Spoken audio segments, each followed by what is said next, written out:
High বন্ধুরা, সবাই কেমন আছো? আশা করি তোমরা সবাই খুবই ভালো আছো। আর আমরাও ভগবানের আশীর্বাদে অনেক ভালো আছি। দেখো, আমি এই শাড়িটা পরে নিয়েছি, রেডি হয়ে গেছি।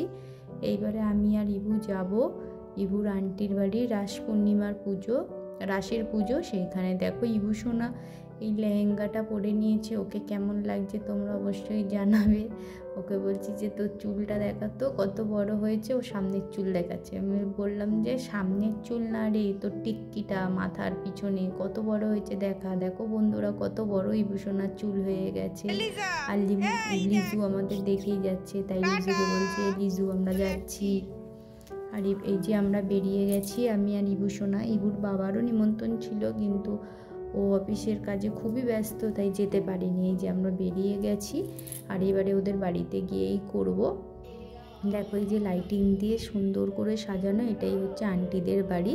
আমি বাড়ির ভেতরে ঠাকুরেরই তোমাদের ভিডিওটা দেখিয়েছি, আর মেন প্রসাদ। আর বেশি ভিডিও করিনি, জানো তো, সব জায়গায় গিয়ে সব রকম ভিডিও করা যায় না, না?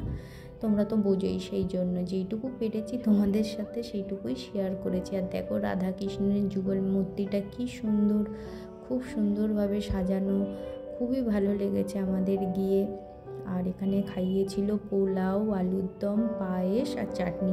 আর অসাধারণ হয়েছে, মানে এত টেস্ট হয়েছে রান্নার, কি বলবো। আর এটা হয়েছে ভোগে, যেটা ঠাকুরকে দিয়েছিল সিন্নি, খিচুড়ি আর চালমাক। আর ফল দিয়েছিল, আমি ফল খাই না বলে তুলে দিয়েছি। আর ইবুর বাবা যায়নি বলে ইবুর বাবারটা বাড়িতে পাঠিয়ে দিয়েছে। তাহলে বন্ধুরা, আমার এই ছোট্ট মিনি ব্লগটা তোমাদের কেমন লাগলো অবশ্যই কমেন্টে জানিও। তোমরা সবাই খুব ভালো থেকো, সুস্থ থেকো।